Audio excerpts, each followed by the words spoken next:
let's get into it. Hello, everybody.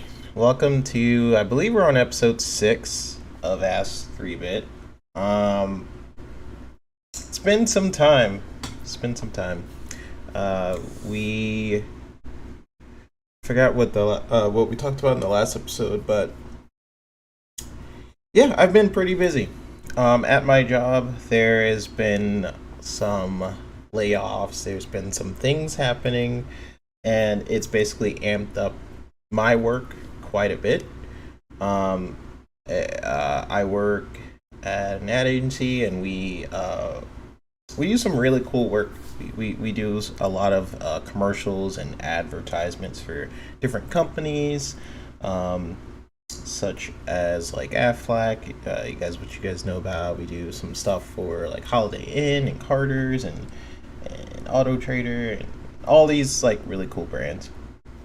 And sometimes it could get very hectic. We appease clients and try to do great work. But sometimes that can get very chaotic. If you guys do not know, might be working on game stuff again. We will see. It really comes down to timing. I'm not trying to be stressed out right now.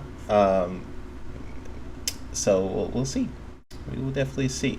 But thank you, Poison Maniac, for dropping on in. I know this is very impromptu. I was going to do it right after. Kind of fell asleep. Did some things. But I did promise that I was going to do a stream today, so I thought I would be sure to do that, even if it was a little bit later than I intended. Hey, Froggy. Thanks for jumping in, man. So this episode, I don't really have much. There was certain things I wanted to showcase and talk about. There is Redfall. I do want to talk a little bit about Redfall, and there's also this fun little game I definitely wanted to jump in and talk about. For those who are joining in or watching this even later, because I think a couple of people did watch a lot of these later. This is Ask 3-Bits, chill. People can come in, ask me anything. I tend to not be able to talk about a lot on different shows because we're a panel, we're all like jumping off each other, and then maybe I have a thought I can't completely go into. So I created this show just so I can vent. We can all talk about it together. You guys can ask me questions, industry questions, or just fan questions, or ask me anything. And yeah, so this show was kind of intended to be the sort of middle show to the week, because I'm on the Monday show for FSP. I'm sometimes on the Fun Speculation Xbox Ultimate on Fridays. And then there's that middle section where you guys don't see me, and that's usually where I'm working. So this show is sort of meant to be in the middle. What's up, Big Mad Mo? I see you around different chats. I was in Reforge's chat. I don't know why I was in there, but I was in there for a little bit. I think I saw you in there. So yeah, a lot of things happened this week. A lot of interesting things. I had posted today. What do you guys think the game of the year will be? And I put up 4 different ones. Actually, let me pull up that thread. Hide my DMs from you guys. All right. All right. So I have posted this. Like, place your early game of the year bets, right? And I put the wrong picture. But here's the thing. With Fallen Order, I call Jedi Survivor, I call it Fallen Order still. It's just like, it's ingrained in my brain. It's kind of like how I call Horizon Forbidden West. I still call it like Zero Dawn from time to time. And yeah, I can't help it. It's just like, I don't know, if I associate your brand with like a certain name, I'm probably still gonna do it. And yeah, he really does. He tries to act really fair and balanced, but he's really not. Um, all right, yeah. So, anyways, I put these pictures up of, and really I was just trying to think of like four ones that I liked that could be possibly game of the year. Not that I like, but what I think could be the game of the year. I really liked Hogwarts, Starfield. If it's basically Skyrim in space, I'm gonna love it. That's just what it is. I know a lot of people like, oh, what? You don't know what's gonna be. You haven't seen the gameplay. I'm like, bro, it's a Bethesda game. Like, most likely, I will like it. If it's anything like their other games, I will probably like it. You know, it's the same reason why people are probably gonna like Zelda. They like Zelda because they played the other Zeldas. They know what to expect. They know, uh, they pretty much know, they know what to expect. They know they're gonna like it. Jedi Survivor, not Fallen Order, is creeping up to be my game of the year. It's hitting some points. You know, it's hitting differently, and I'm really like Tears of the Kingdom. I didn't play Breath of the Wild as much. I did play a few hours of Breath of the Wild, like years ago, and I do remember really liking it. It I don't know, Switch games. It has to be really, really, I don't know, incentivizing to me to play a Switch game. Like, I play a lot of Mario Golf. I loved it. I played a lot of Smash Brothers, but for the most part, like, I love 60 frames, and I love fidelity, graphic fidelity, and stuff like that. That's just how I am now. So I normally am not on the Switch, but this game, I've seen some gameplay of it, and it seems very interesting. I like the mechanics where you are rewarded for being creative. Like, you can make your own boats. You can um, like create your own weapons, which is really smart because in the past for Breath of the Wild, what I remember is your weapon durability was just kind of trash. So the way they kept that system in the game, to me, it was brilliant. Is what it is. They reward you by like you going throughout the environment and just trying things, and that's only going to make your gameplay better. So I definitely that's very cool. I got some responses, which are really interesting, right? So I don't know why. I actually posted this to Pong earlier. Me and Pong were talking in our DMs, and I'm like, I don't know why I expected people not to be fanboying over this post, but I should have suspected. If I put Starfield in as a game of the year, you should know that Sony people are not going to be happy about it. There was a guy, I blocked him, but he was basically talking about how Bethesda's trash and how I'm a clown for even having that opinion. Um, it's just really interesting. Like, I've never said anything that like, oh, this Sony game is going to be trash. In fact, I'm rewarding people in the comments like, oh, cool, you have a great opinion, etc., etc. Um, I have my own view for what I would like to see as game of the year, and you have yours. You know, that's just how it is. I'm sure Spider-Man 2 is going to be a great game. If that is your game of the year, props to you. I think Spider-Man 2 is going to be a fantastic game. I don't know if it'll be game of the year. We'll see, but that's where my like opinion ends. But some people they be going pretty extra sometimes. Like this guy is a Spider-Man 2, a runner-up, but Starfield winning. Like, bro, okay. It's just like that's a hilarious take. Like, people would be getting some butt hurt sometimes. Um, But yeah, I think.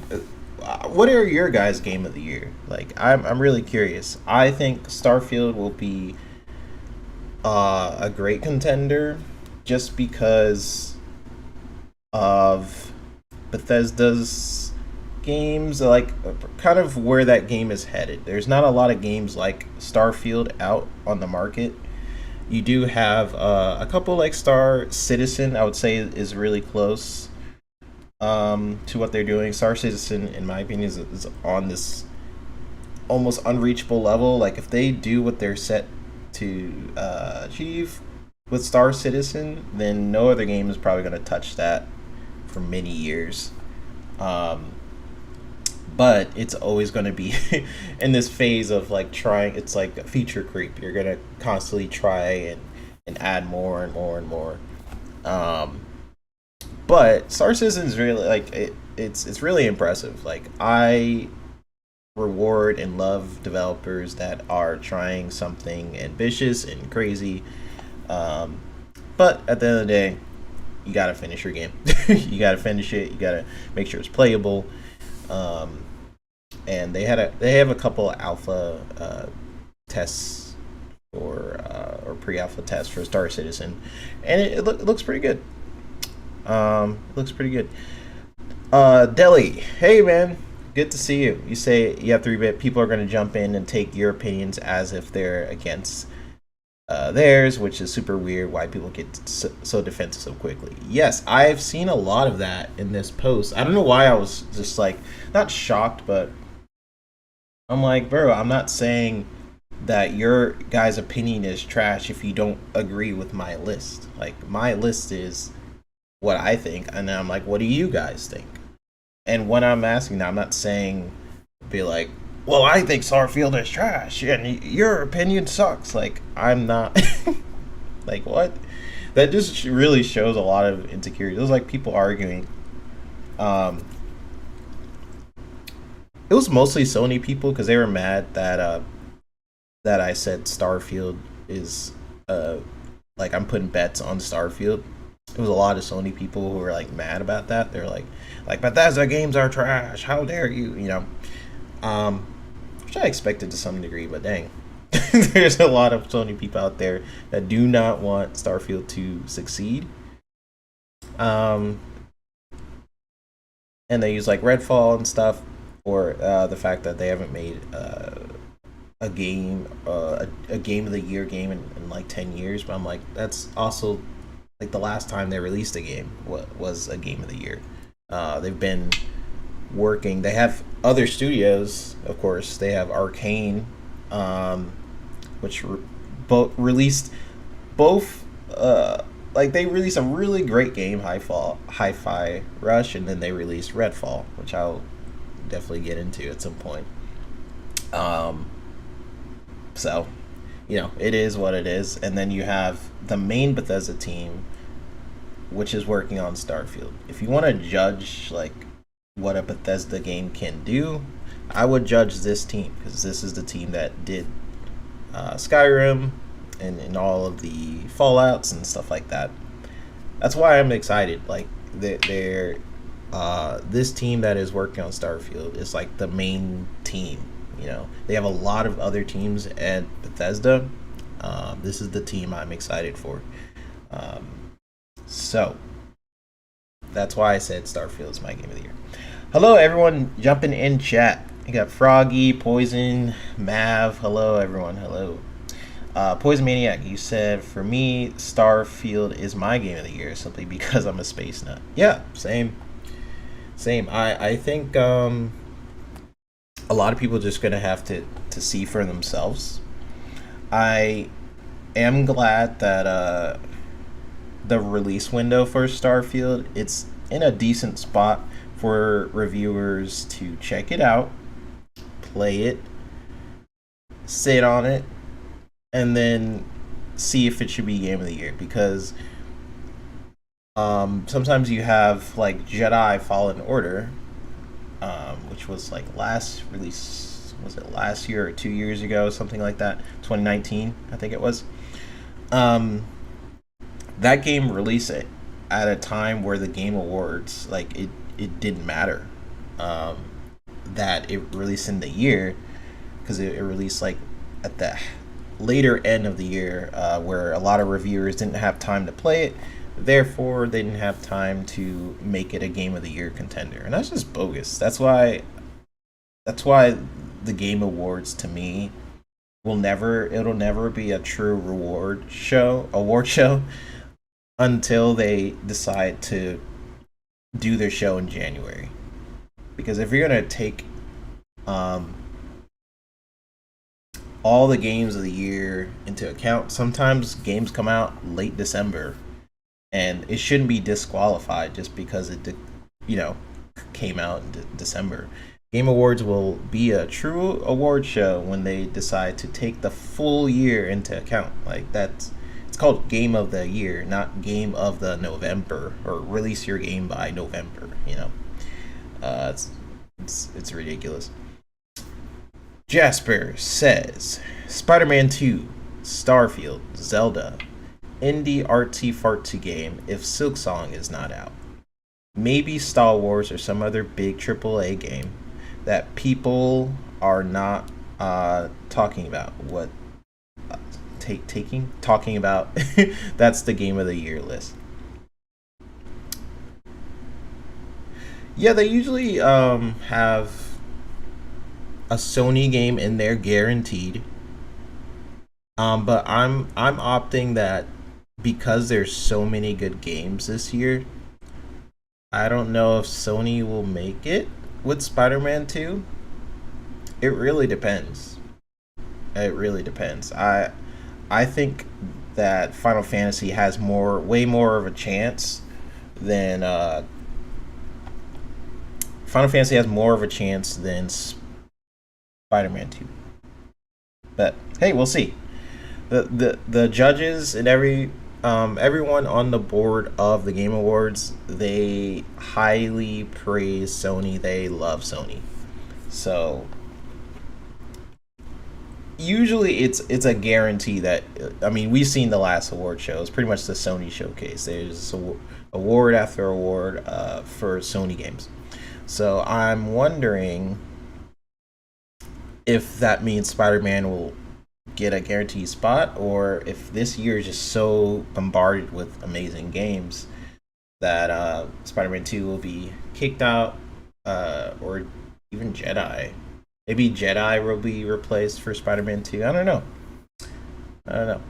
Hey, Wilfrey, so 3-bit, what are they showing at the showcase? Fable?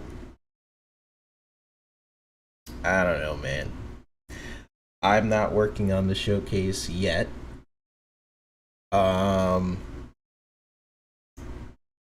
We'll see.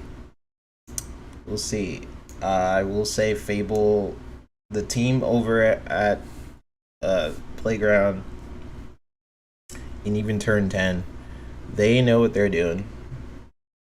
They're I've had the pleasure of seeing Fable, as many of you guys know, and it looked spectacular.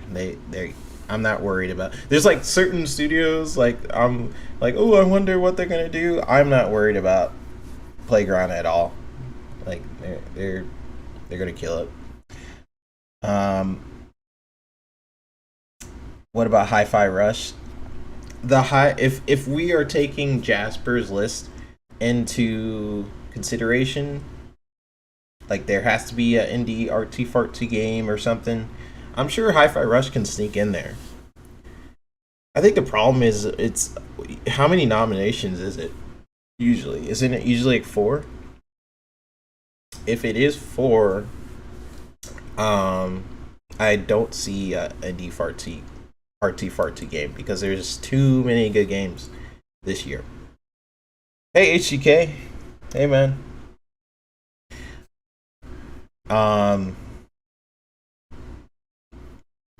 Mav, 60 frames per second on Plague's Tale. Yeah, Plague's Tale, I played it at 45, and it felt pretty decent. Like, I love 60 frame per second games. I'm not really a fan of 30. Um, that's just I'm just not a fan. But for some reason, it felt pretty decent in Plague's Tale.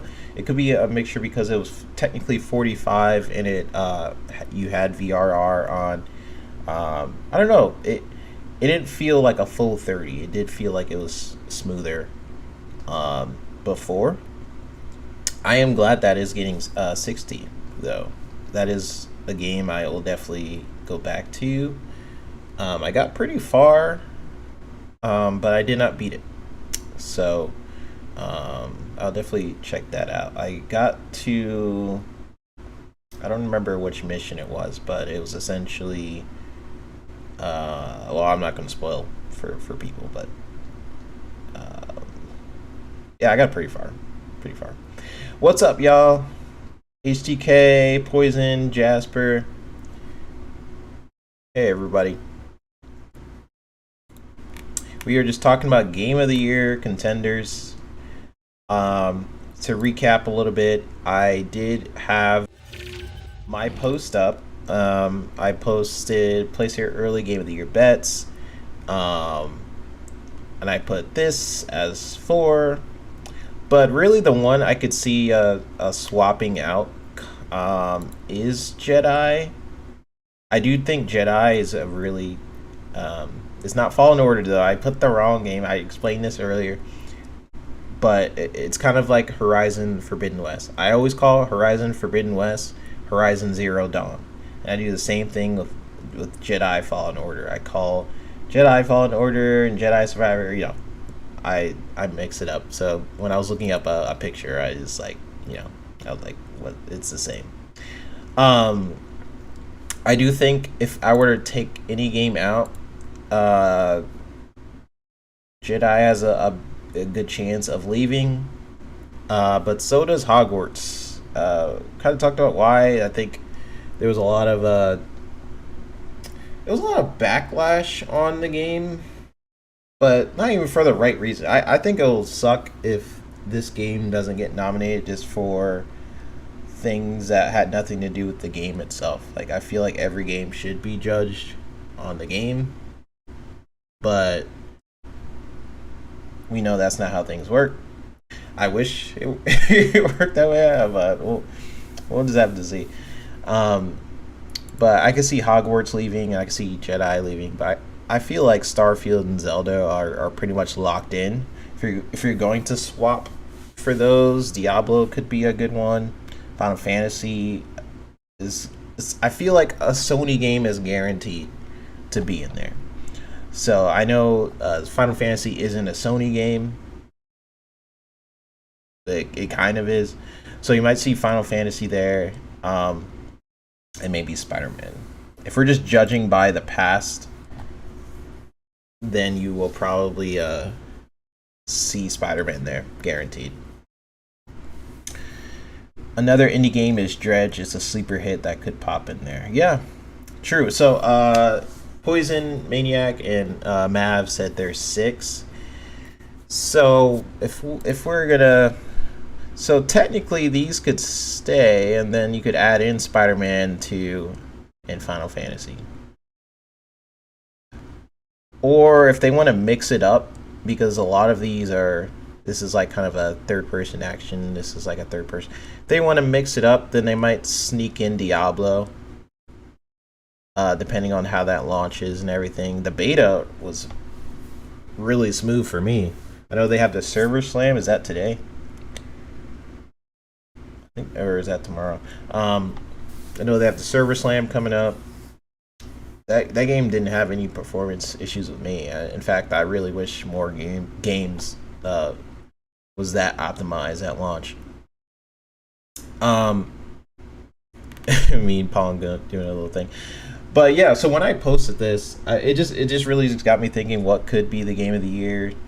I'm really looking forward to Starfield. I think a lot of people underestimate what's the impact that Starfield is going to have. But I also know that there's a huge politics around 2 games. There's a lot of politics going on with Starfield and also Hogwarts. So it's like those games are probably like Starfield's probably going to be great. Hogwarts is great. So I'm wondering if people are like saying like, because people have so much high expectations for Starfield. Even if it is a 10 out of 10, people are like, well, it's only on Xbox, it's trash, you know. Um, we'll have to see if it's just such an amazing game that it be on Xbox, only on Xbox, doesn't matter. The reviewer can play the game and look past all of that noise and still be like, dang, this is incredible, which is what they should do, but I don't think they always do. If they could do that, then I feel like Starfield has a good shot.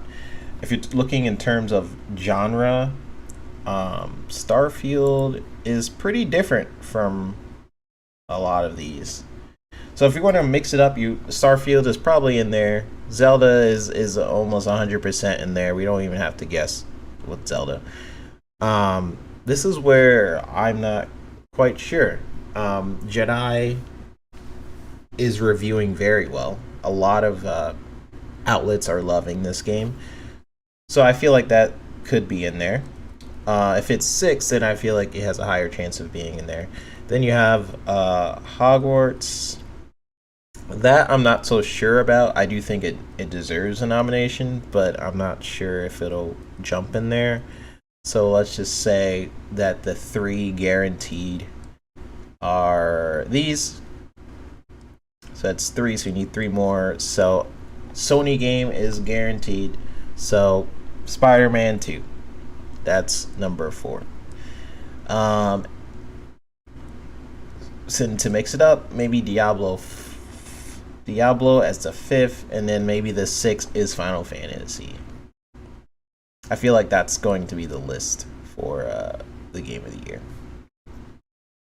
What do you guys think? All right, Dead Island 2 launched pretty well, I think.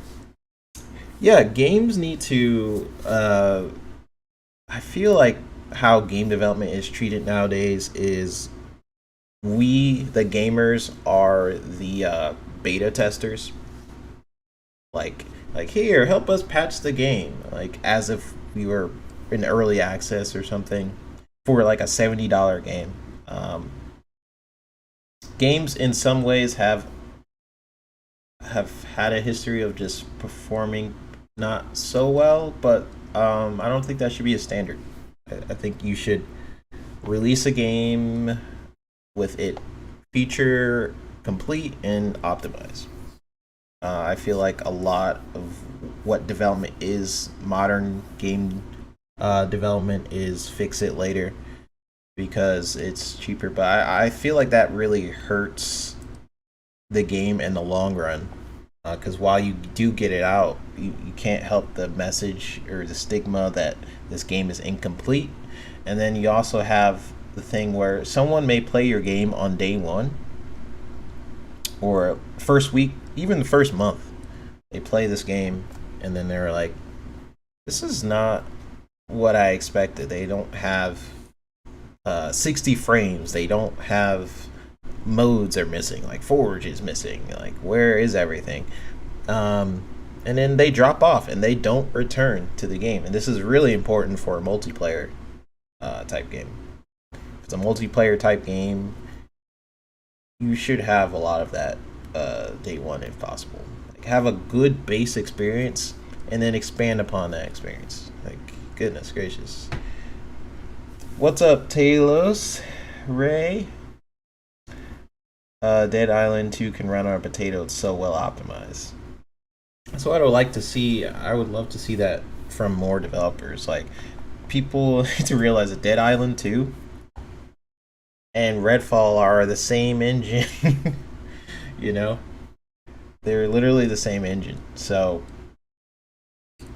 one can barely do 60. Redfall isn't 60 on the consoles. Then you have Dead Island 2, which runs like butter. It's so well done. You would think that they're completely separate engines, but they're not. They're the same engine. One developer just put more time and effort into optimizing the game, and the other had it more as an afterthought. That's just what it is. It is what it is. There, when you have a production pipeline, you should have certain things that are prioritized over others. Um, and every game is different. You're gonna have certain games that have optimization and stuff towards the end, which is the typical thing. Like you finish the game, you put all the assets in, and then you're like, okay, I put all the assets in. The game looks beautiful. How do we make this actually playable? Which is it's common to have a development pipeline like that. Some developers do it along the way. So you're creating sections of the game. You're playtesting it in gray boxes, and you're like, okay, let's figure this out very early on, so you don't run into problems later. Arcane chose the latter. It did not work. Did not work for them. Lord Master Justice says, I think that's why Dead Island 2 is not as open world as the first two games. Unreal Engine 4 is not made for big open world games. It's really not, but I'm like, that was their decision to do Unreal Engine 4. Unreal Engine 5 is a lot better for open world games, just based on how it handles assets, which is why I'm like, why aren't you guys using Unreal Engine 5? For example, a lot of the objects in Redfall, they have one LOD. So you'll have a let's see what I could use.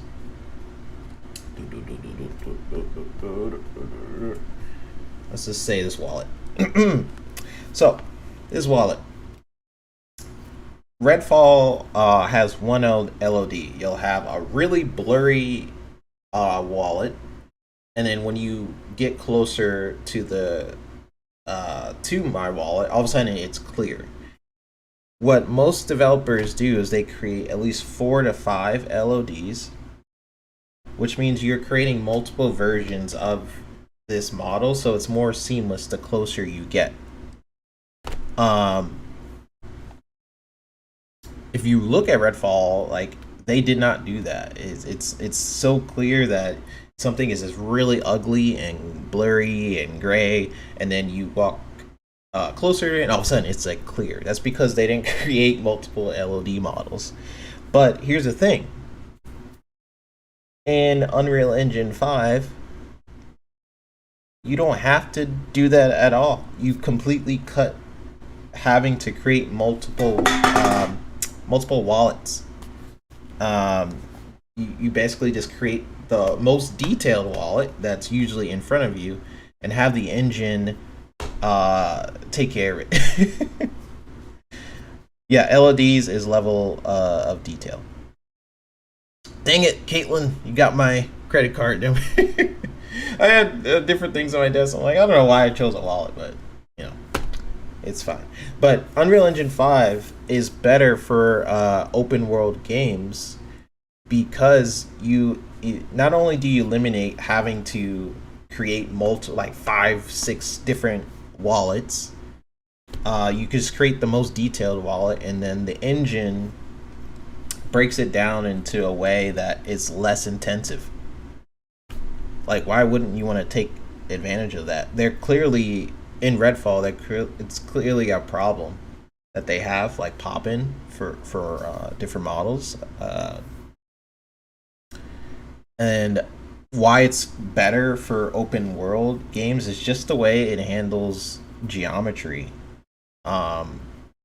If you guys look at the Matrix demo, even that's like the Matrix demo is like it's the most high power situation. Like, what if you just bombard it with amazing graphics, ray tracing, no optimization really? Like, that's just like the the worst case scenario. Like, what if you do all that? Don't optimize it. Um, that's a great demo. But if you guys look at some Unreal Engine 5 stuff and see how they handle sections of a map and how Lumen and Nanite handles geometry, Unreal Engine 5 is way better than 4 in terms of handling an open world game, which is why I was surprised when they were like, yeah, Redfall is in Unreal Engine 4. I was just like, okay. Which I guess they were really far in the pipeline. They didn't want to transfer over some assets. But I transferred over some projects from Unreal Engine 4 to 5. Some of it was easy, and some of it broke. Because the way they handle light and some of the models are a little bit different. Like some things like handled like me dropping simple files. Like I did like some quick playing levels with like a model and he's jumping over things, and then I imported that scene to Unreal Engine 5. That worked pretty well. But when you get into like really complex scenes with lots of geometry and you have trees, because the way that Unreal 5 handles trees is different than Unreal Engine 4. So it's like small things would break. But I don't know, if I was them, I would have just, you had an extra year. I feel like that's worth it, you know. Um, Fun Spec said, I wonder if Fable is going to be fully open world or multi-zoned. Should be good open world engine with Forza Tech. Yeah. It's yeah. I wish I could say more about that, but yeah. It's just don't worry about Forza, or don't worry about the Fable team. They are masters at figuring out how to optimize experiences and get really realistic looking environments playable. Like, they're really good at that. Jasper said the Matrix demo was made to show that UA5 can now do open world games. Yeah, and that demo was like, again, it was like a almost like a worst case scenario. Like the demo ran for like 30 frames, and it's it was one of the best looking games. Even on the Series S, it performed pretty well. But that was just like, what if you add in real time ray tracing and lighting and all this different stuff? You bombard it with an entire city without optimizing it really. And it performed pretty dang well for that scenario. So I think Unreal Engine 5 is going to be great for open world games, just because of the tools that the developers have now with Unreal Engine 5. It's just, it's way better for open world games, especially if you guys every Unreal Engine 5 is free, so some of the stuff I'm saying you guys could check out. They have a for the Unreal Engine 5 demo for the girl. There's like a demo you can download, and you can see how it handles open world. It has what's called, it's like zones or something. It's like a map that you can, like a top down map. And it has the huge section of the map where it's like everything, but it breaks it down into like squadrons. So it's like, you are in this squadron, so we're gonna render this squadron, and then et cetera, et cetera. And the way it handles geometry is it's wizardry. It's really good. So it did surprise me that Redfall did not use Unreal Engine 5, but I was optimistic. I was like, okay, well, we've seen some amazing games in Unreal Engine 4. Then I really couldn't think of like a really good, well optimized Unreal Engine 4 game that wasn't, besides like Fortnite and Coalition, like the main people who do Unreal Engine. But I was still optimistic. I thought they could pull it off. Froggy says, do you think they will be able to optimize the underlying uh, UE5 more to gain performance as time goes on? Yeah, I mean, for sure. I think the basis of what Unreal Engine 5 is, um, it's yes, yes. The basis of what Unreal Engine 5 is, it has a lot of optimization things. That's what makes it different from 4. Unreal Engine 5, like the way it handles models, lighting, geometry, is what makes it different. And those are all performance gain things. Um, and I think it'll even get better, honestly. Um, Fun Spec says, I don't mind loading to different zones in semi open world games, those these days because load times are so fast. Yeah. Yeah. I think I'm really upset about Redfall, man. I wish I was on that team, and I really wish I saw how the development went and why they made certain decisions.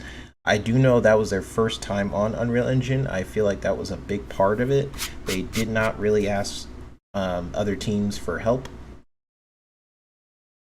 Um,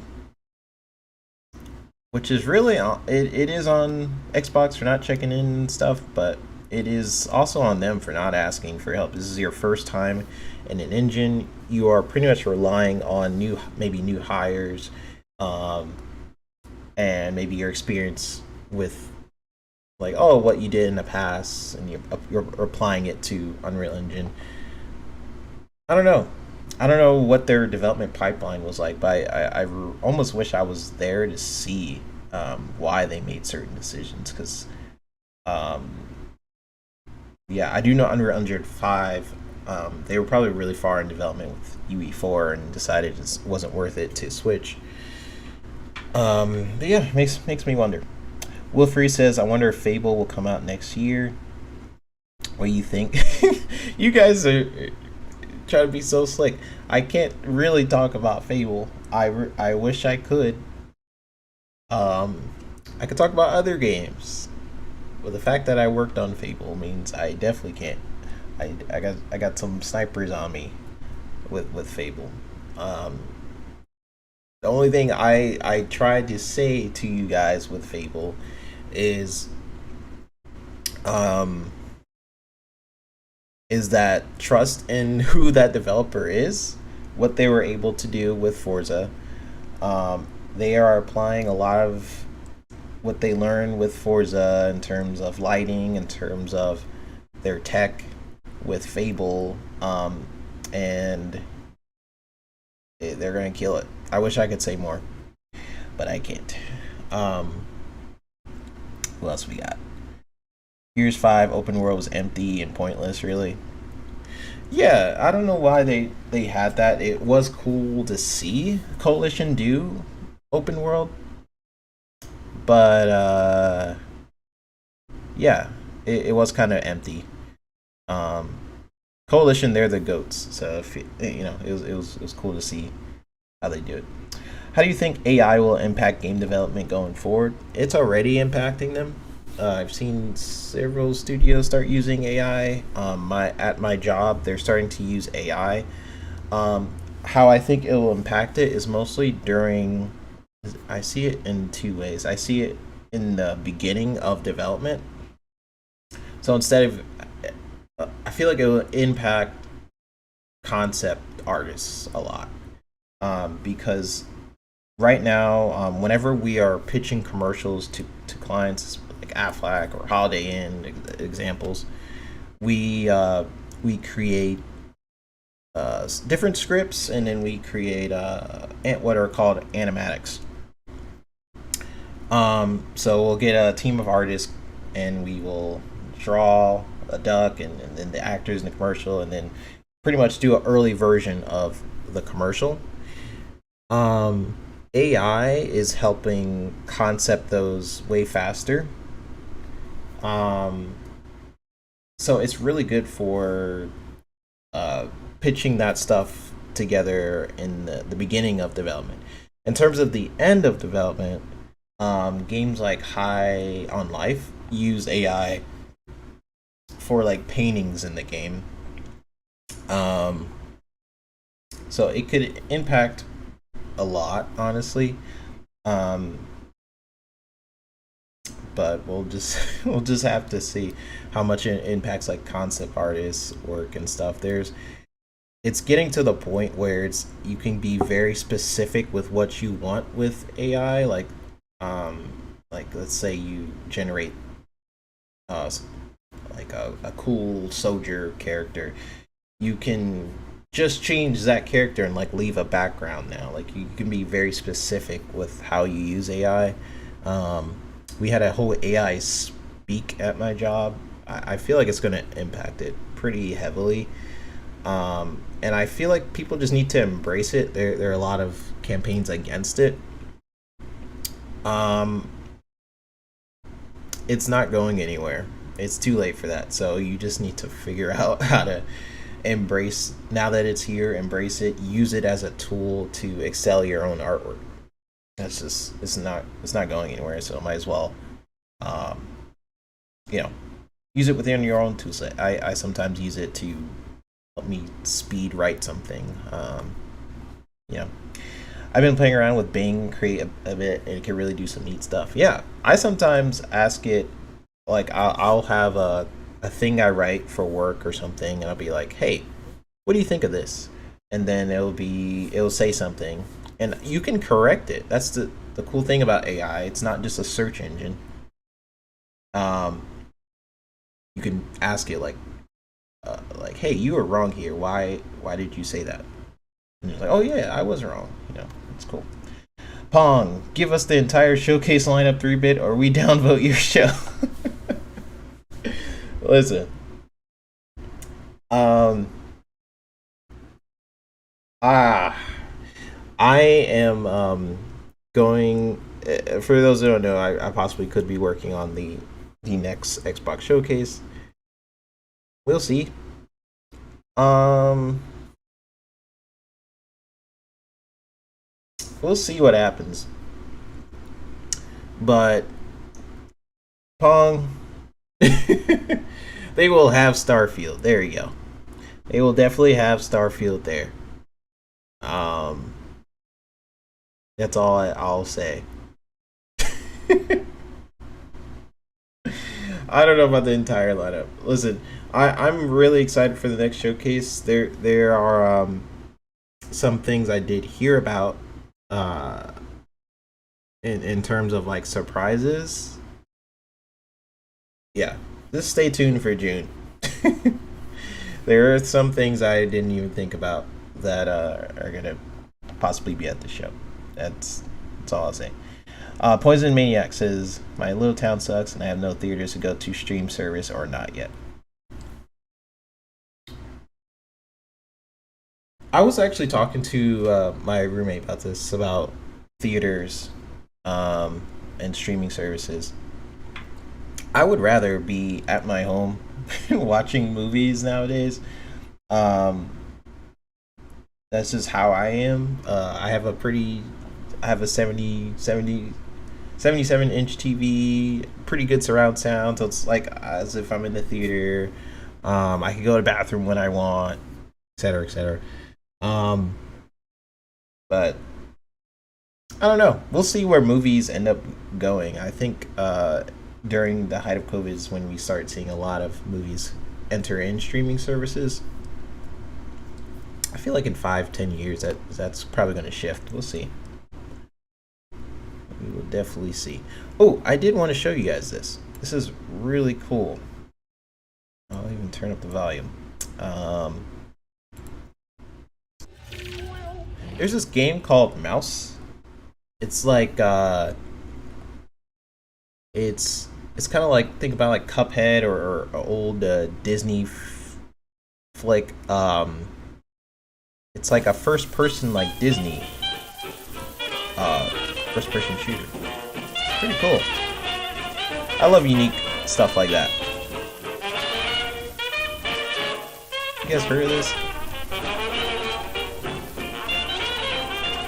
So a lot of the environments don't look like it's done yet, but it looks like he's setting up the gray boxing and how it plays first. This is dope. I'll definitely play something like this. It's like Cuphead, first-person shooter.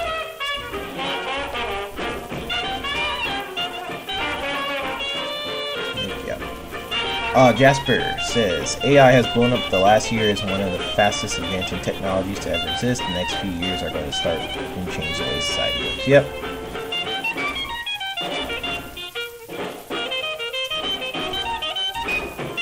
Like, this is cool. It's called Mouse. It's... I guess you could play it now, or it's like a prototype or something.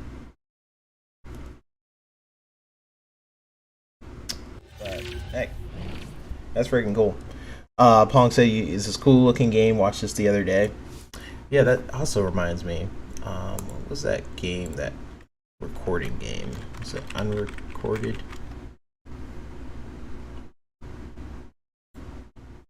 Now this game, I actually was talking to Pong about.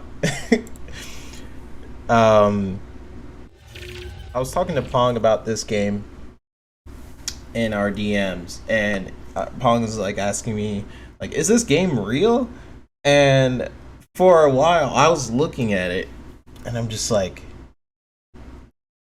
it floored me, because of like how well the whoever worked on this game, the way he does animations is it's almost procedural, with where your mouse is. So like when you're aiming your gun, it's like almost like someone's actually aiming a gun. It's like some breathing. It's kind of random in a way, but all of it is hand animated. I looked at some of the vlogs.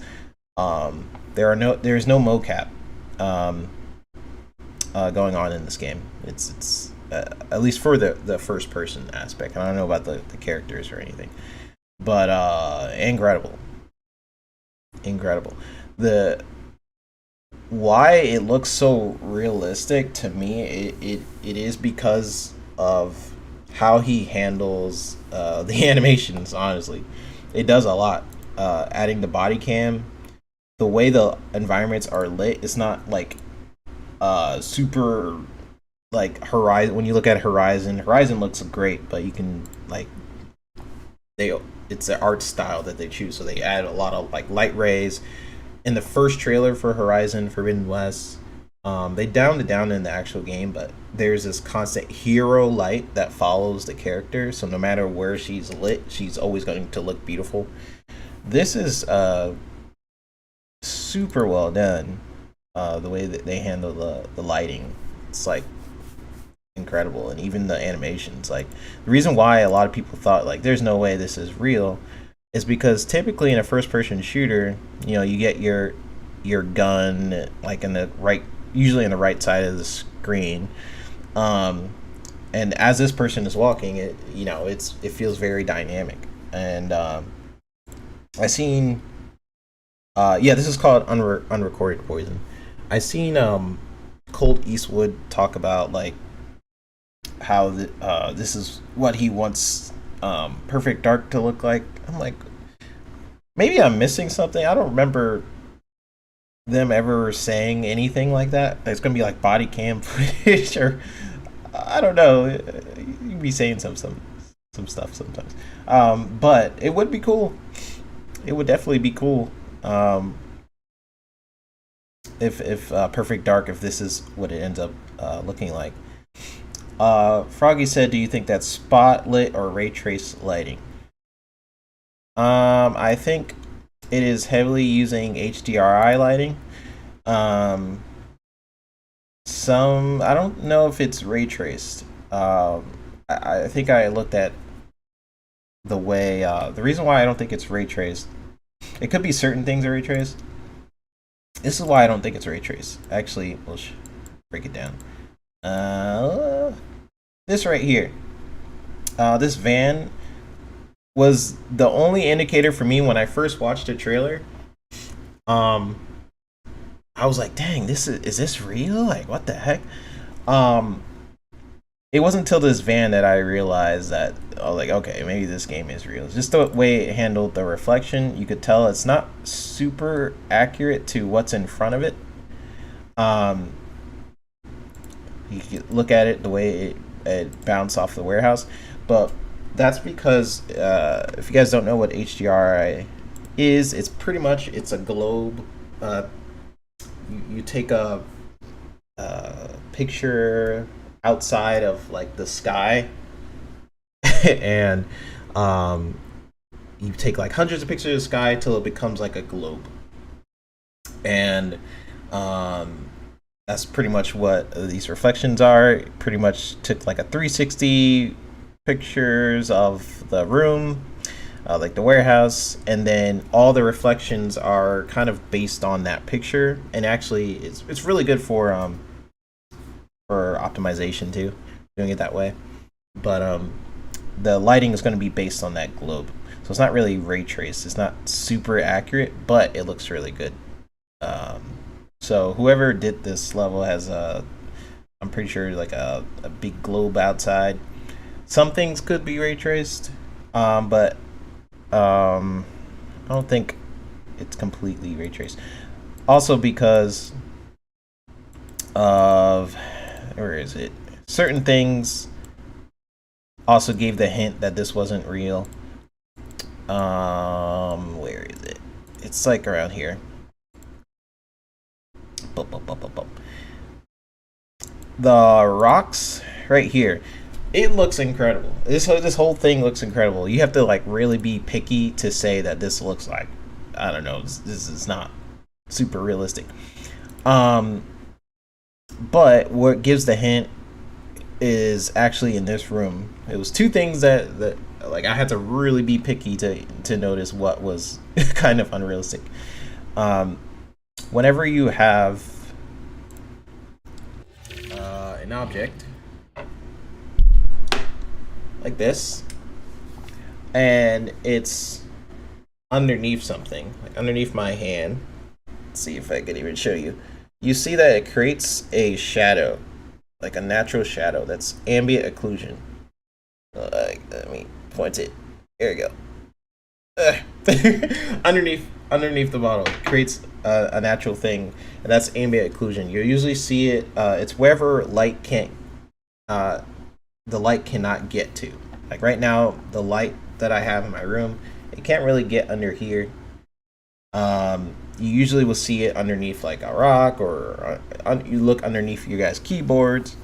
That's like a guarantee that the light cannot hit there. And when I'm looking at some of these rocks, I'm like, there's no way that the light in this room is hitting like some of these rocks. There should be like some heavy shadow. They do it here and certain other areas, but some other areas I'm like, there's no way that the light would hit that. And I have to constantly like worry about lighting for my job and stuff like that, so I'm very picky about it. This and the van was like the only really indicator to me that certain things were like, oh, okay, this is a video game. Because other than that, when I first looked at it, I was just this is one of the best looking games on the Unreal Engine 5 that I've seen yet, and it's really more so about the movement and the animation being procedural. And I feel like a lot more developers need to take note, and I definitely want I want developers to push the envelope, like give us something new, give us something cool. I'm always all about that. Okay, I think you meant graphically, but I would have to ask, would a game like this run on consoles? Yep, this could definitely run on consoles, but it's not the problem. Is like, if this can run on consoles, it's, will it play well on consoles? Because this game heavily relies on where your mouse is. Like right now, his mouse is like down here, so his gun is like down here. Um, but that wouldn't really work well on a controller. So it's harder to do something like this on a controller. That's just the sucky part. Um, like right now, his mouse is probably like here in the middle as he's jogging. So it's like he added in like an additional animation system. So when a person reloads, it's all about where your mouse is on the screen. So it feels really organic, like this person is breathing, and it's like which I haven't seen many people do before, besides maybe in some VR titles. Jasper said the gun smoke is also not right. Yeah, that could probably use some work, but that's like, again, compared to most titles, that's you have to be kind of picky to even tell that this is not real. Like there's certain things you can like be like, okay, like what is the thing that's making this not as realistic? Well, that's one of them. But yeah, looking forward to Unrecorded. This game's gonna be great. All right, so did not want this to be a shorter show, but gotta go to the gym, gotta hit it up and everything. But I really do want to thank you guys for dropping on by. Gonna try to do this every Wednesday. It's all really dependent on my work. Really, my work can get kind of crazy sometimes. But yeah, Poison Maniac. Yeah, it has to work on a controller. That's the only thing. Like the way the mouse works, I don't know how that would work on a console. But we are in an age where consoles are as close to PCs as ever before. And I know it doesn't feel like it with some of these games hitting like 30 frames and they're like getting some crappy performance. But it's still the truth. These consoles are still very powerful. I feel like some devs are definitely getting lazy a little bit. Something I talked to Jasper about, which I'll probably have as a main topic in the next show, because I have a lot to say about it. A lot of developers, what it feels like is you have all this new power now. Especially with the Series X, PS5, you have all this power now compared to what they had before, right? Especially compared to what they had before with the Jaguar chips and stuff like that.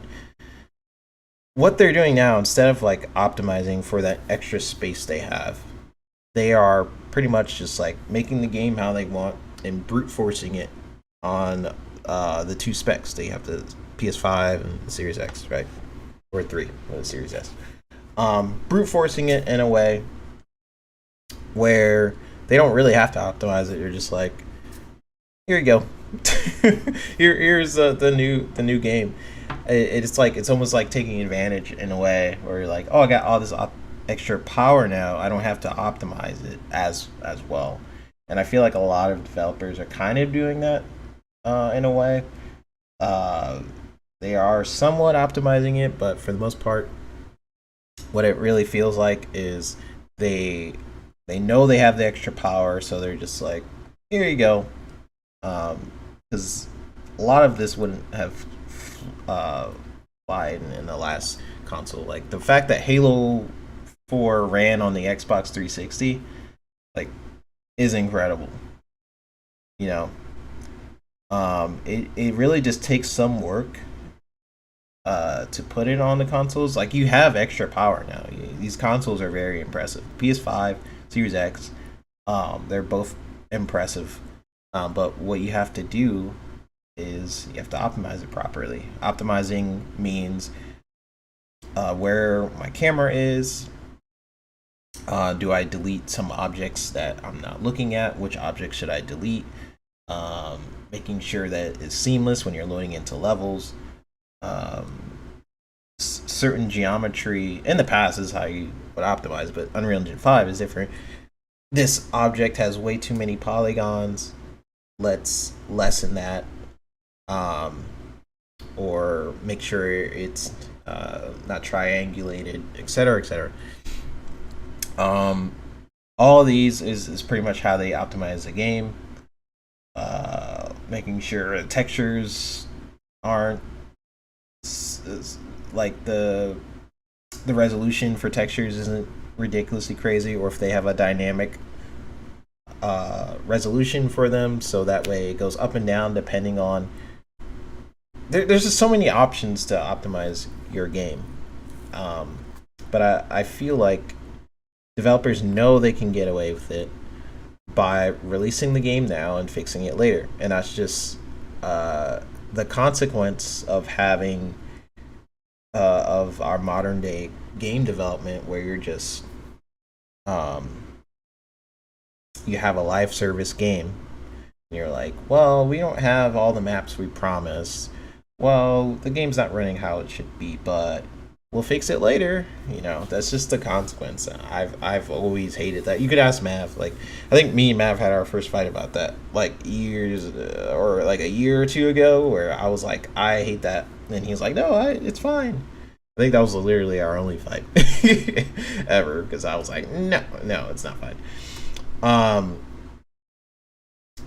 Look at how they were able to get Hogwarts running on the OG Xbox. Yeah, it was actually smart how they did it with Hogwarts, because like tables that was like circular, they made more rectangular. They took away some things on the walls and stuff like that. It's really smart how they did it. Maybe at the end times, talk over Redfall is crazy to me.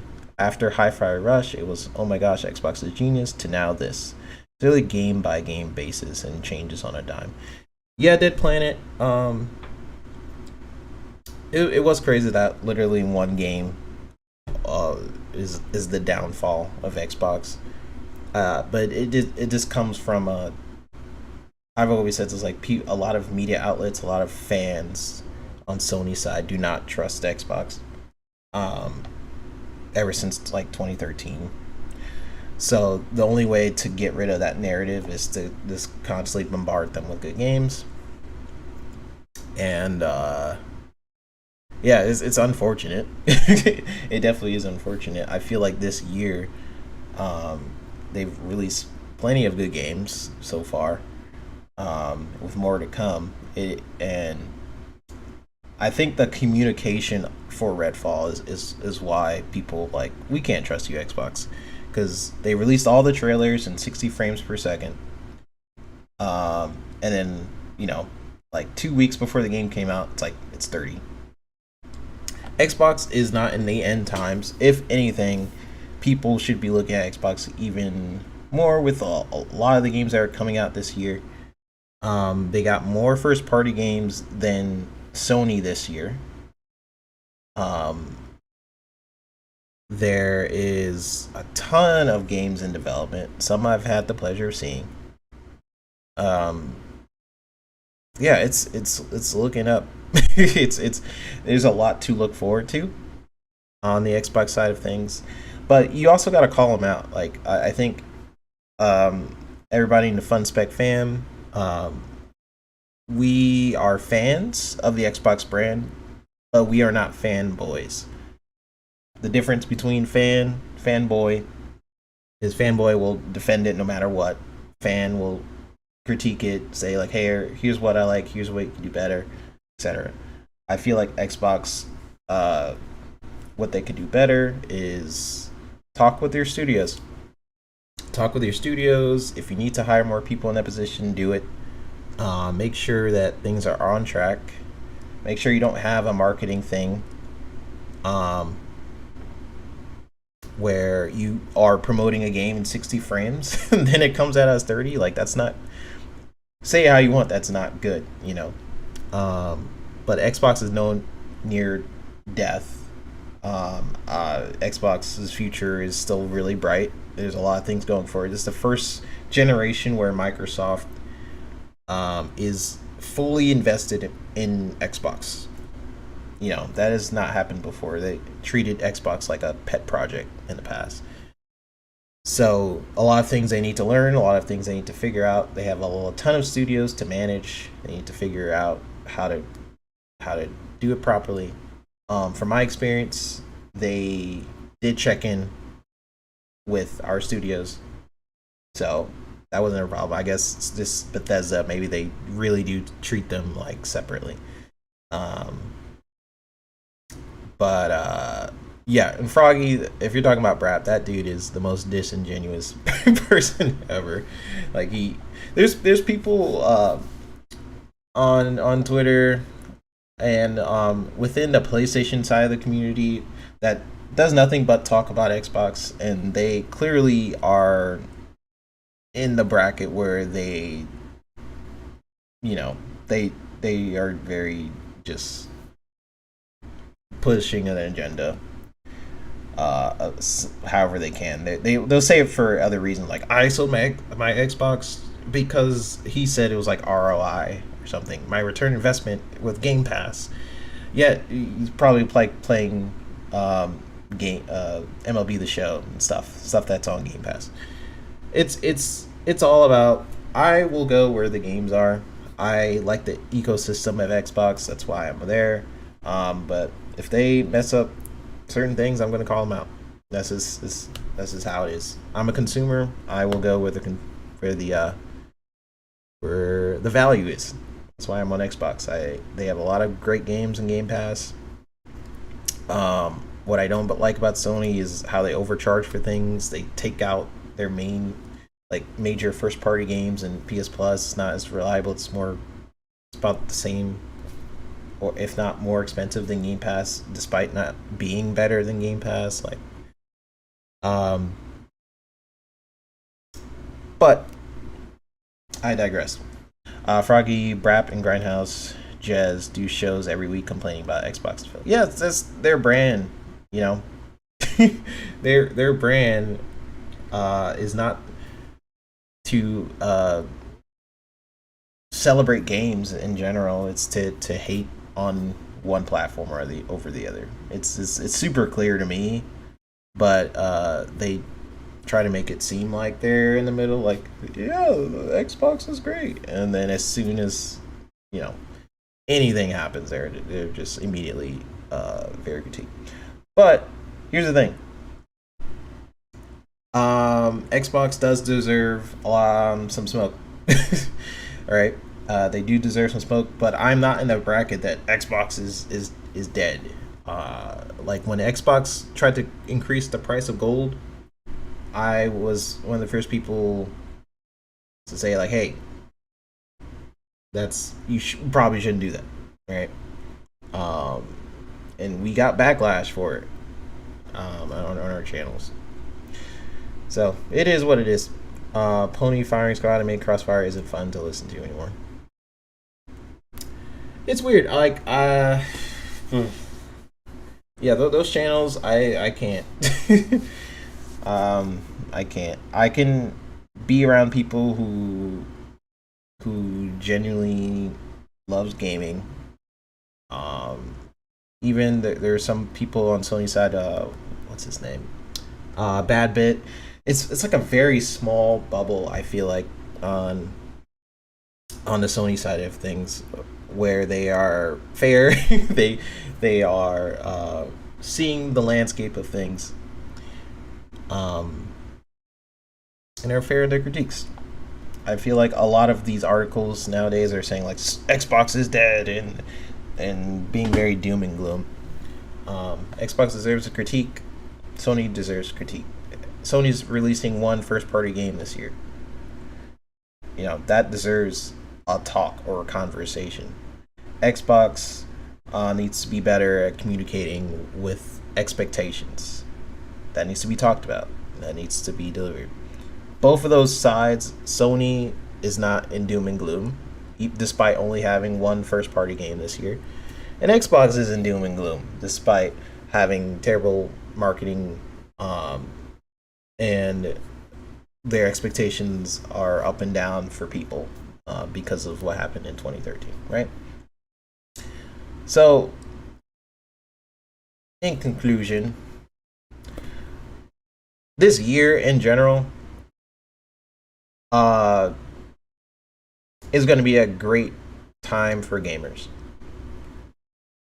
There's a lot of great games coming out this year.